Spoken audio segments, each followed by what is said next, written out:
Hi, welcome to this space. This is Jessica, Ivgy. We are practicing practical spirituality, Parashat Vaigash, and we are going to talk today about take it away consciousness, basically. Take it away means when you give the responsibility to someone else, you just throw it at them because you can't. You just can't. Sometimes, I mean, on a regular basis, we are supposed to, live our lives, solve our problems, do our thing. But sometimes it's really, really out of our league. Sometimes we get to a point where I really, really know what to do. I'm not saying know what to do and ignore it. I'm not saying know what to do. I don't feel like it. I'm really trying everything I can. I can't seem to solve this thing. I can't seem to come up with an idea that's going to help me. I can't do this on my own. I just can't. And when you're broken and there's no other way, that's it. Yeah, you're fed up and you can't deal with this anymore. So that's when you have to say, okay, take it away. Take it from me. I can't. That's salvation consciousness. So basically, why not just live like that, right? Let's live in salvation consciousness and let other people do whatever. But that's also not good, because a person who lives in salvation consciousness doesn't leave it to when he's really, really oh my god, forgot the word. Desperate, when he's really, really desperate. Like I was right now. I needed help from the computer. It's not that I don't know the words. I blank out. I just black out, blank out, black out. My mind goes blank, so I black out. Okay,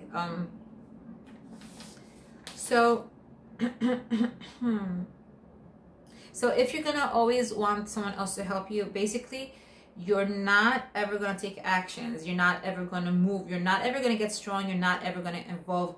You're never ever gonna be able to stand on your own 2 feet in tough situations, because you're always used to giving it away to other people to do for you.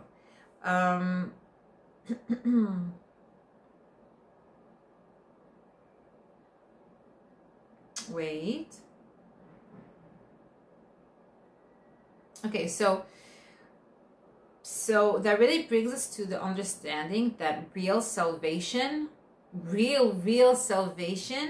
is working.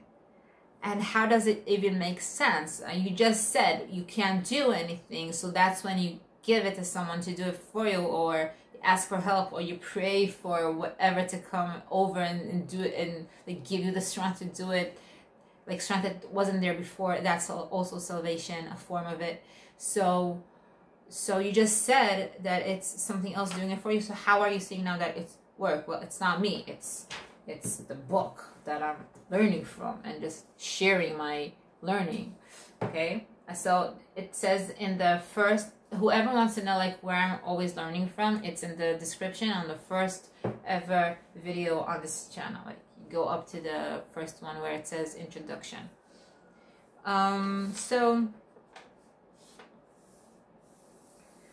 So how does it come together? So work means to leave the known and to be able to go through something that's uncomfortable, that's new, that's scary, and leave behind, or just for now, whatever I knew, because obviously what I know doesn't help me right now, because I don't know what to do. So if I don't know what to do, that means I don't have the thing that I need to know. So it's somewhere else. I'm gonna have to go somewhere else, and that means work. Maybe it's gonna learn something, maybe it's gonna do something, maybe it's gonna make me have to ask. A lot of guys don't like to ask for directions even when they're really, really lost. Just ask someone. It's more hard to go into salvation mood for them. It makes me, but you know, funny story, like a week, I have big problems with finding myself in the street. Like I don't, my direction part in my mind is really disturbed. So I could go out of a store and my car is not far, but I might not know how to get to it.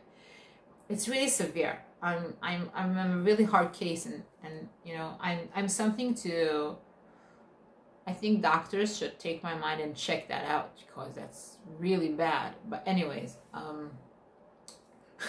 so I got out of the store. I didn't know how to get to my car, and yeah, for a while I was in a help mood, help consciousness, and you know, I'll help myself. I'll move around. I'll try, and I'll go to this alley. No, I'll try this one. And you know, it's wherever I'll go, I'll finally get to my car. It's like a really little neighbor. I'm right here. It shouldn't be a problem, but it was, and I couldn't do it anymore. I'm like, stop. So I just want to get home, and it's getting late, and I had this thing to get to. So I was getting into salvation mood, salvation consciousness. So I found this guy on the street, and this not old, but like this mature person, and I came up and I said, listen, it's a funny, this is gonna be a funny question, if that and he's like, yeah, sure, ask. And I'm like, I really need help getting to my car. I know I parked in the big parking lot, and it's a really famous one too. I just need to get to it. I can't find my way. Please don't laugh. And he was like, oh, good. Well, you're in good hands because I'm the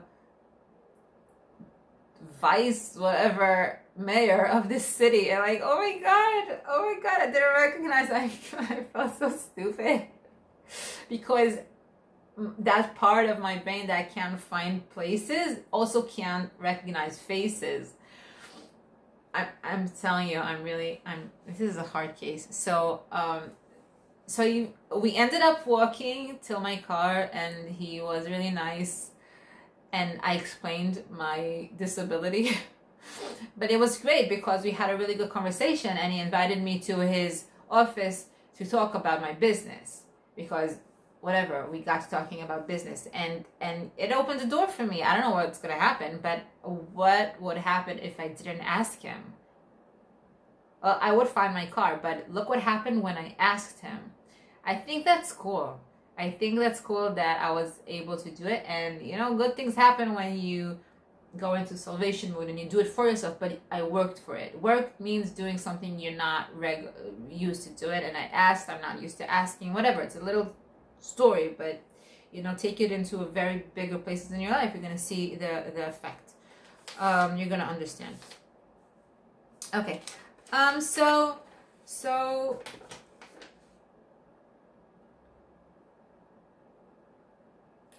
Yeah, so when you jump into salvation mode, it's not the results that are really going to save you. It's the fact that you are able to move upon it, to act upon it. Because jumping higher is way harder, and salvation means jumping really high. It means running way far than you're used to. It's doing something way harder than that, might even be really, really, really, really scary. But the fact that you do it, in Hebrew I call it tnu'a b'nefesh. So like the movement that happens in your soul also really means that you're gonna learn this new technique of moving forward. And every time you break a pattern, you move forward, and you're able to do new stuff, and you learn new actions, and you're able to go to different places, and because you're less afraid, and when you're less afraid, you might do more. It could be like, I'm thinking like, what if you're saying always move? That might be dangerous. So no, not always. I mean, if your logic tells you you're not gonna die, then why not? And why am I being so drastic? I'm not. That's how the mind is. That's how the mind works. Whatever it sees something scary, and it's really, really scary. So basically, it's afraid to die, because that's how our mind is, it's built to survive, basically. So it wants to not die, so everything that's scary to it, he feels like it might die. So sometimes it's not as bad, sometimes it's way more severe. That's why we are really have phobias. You know you're not gonna die, but the brain is just built to get away from something that might kill you. And when you're scared, it like in the mind it says, oh my god, death. So if you do something enough times and you repeat it, so you're teaching your mind that it doesn't kill you, and then it accepts it, and then you just move around the world with way more ability and way more, you know, movement and possibilities basically open up to you.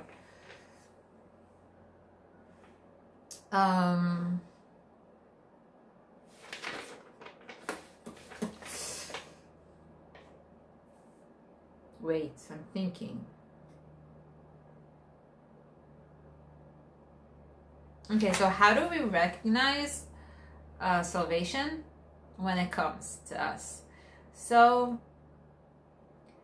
it has a lot of forms. Salvation is not always gonna be like big thunders and like Superman surrounding you. Sometimes it's really small, and I think a really good way is to just be like, I don't know what, I think learning mindfulness, I do know, I think learning mindfulness is a very strong tool, because it practices you to be noticeable of anything that goes on with you. And salvation is a lot of times gonna be in your body, like you're gonna recognize it with your senses. For example, you might have like this feeling of like you're gonna like really excited all of a sudden, and this kind of, I heard so many stuff like about this feeling. You for sure know what I'm talking about. Sometimes you just like you get filled with goodness inside of you. And I used to think that I'm in love at that second. So I'm like, oh my god, I'm in love, but who? With who? And I couldn't realize. So like, okay, so I went through that stage because I was really unaware of what it means, that I could only connect it to relationships. And I understand today that relationships are not the goal, but a way to get to big roles in our lives. So, but that's aside. I also heard like people say when you're feeling that really good feeling inside, it means that the dead people that love you are talking about you. So that's also, maybe it's true, but that doesn't help me. But whenever I get a good feeling, it's kind of an urge to do, that's a salvation consciousness. Okay, you could take that second and use it, like go do something with it. Any good feeling right away, it's the best thing to act upon. Like I don't know, go write a song, or go think of that problem you couldn't think of, do it now. Or maybe you knew what to do, but you couldn't act on it because you just couldn't find the energy to do it. So here's energy, take it and do it. And if you don't use it, so it's like you're not working for your salvation. Don't expect to be successful in life if you don't, or forget life as general, just like whatever specific, if life is too big to think of right now, so just like this little thing, just solve little thing, because life is built from all these little things. How do you expect to solve?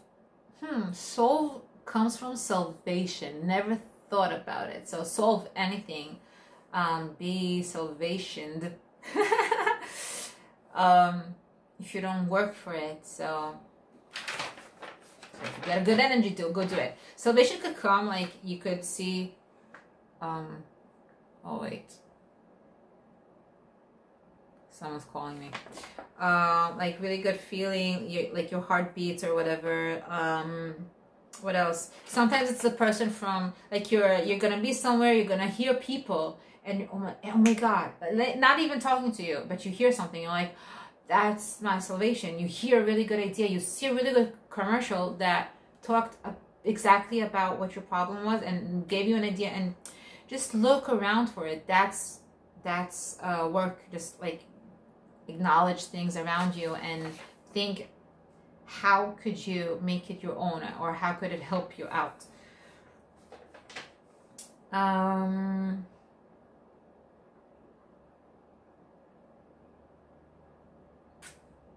So I'm not always gonna know right away if it helps me or not.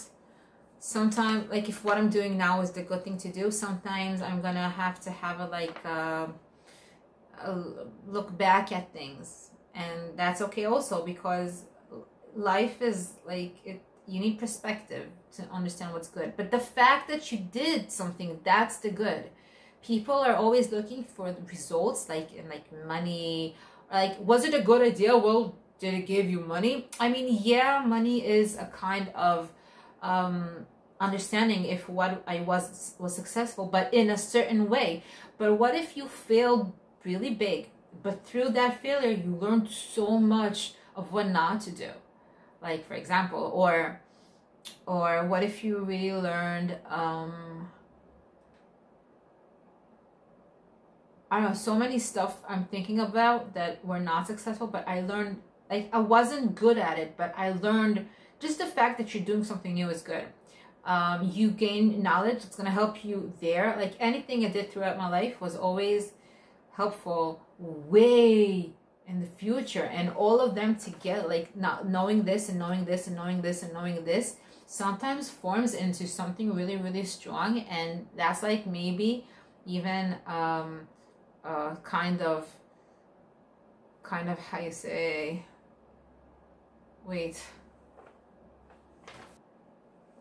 service. What like my work, for example, it's like basically what my business is built from. I mean, a small business, I don't want to sound, because if it's not true I don't want to say it, but like my small business is really built from a lot of knowledge that I've gained all together, and I put it into a service, and people take that service because it's built from this and this and this and this. Whether it's successful on its own with this or this or this, no, but the whole thing together. So that's why I'm always up to learning new stuff. I love learning new stuff. I love hearing podcasts, and like whenever, it's always just so useful. And you know, just understanding new things builds your mind. And if children who ask, like in school, what am I learning this for? It's not useful. It is not useful. And I never heard a really good answer from a teacher. But when my kids ask me, what am I learning this for? It's not useful. Then I tell them, well, this is not useful, but you should be really, really thankful for the teacher who's teaching you, because he's teaching you how to learn. And that is very useful. So thank you for being here. We're going to be here every Bezrat Hashem, we're going to be here every week with new ideas of practical spirituality, how to practice spirituality in a daily life. Subscribe, I don't know, like all these things. Thank you.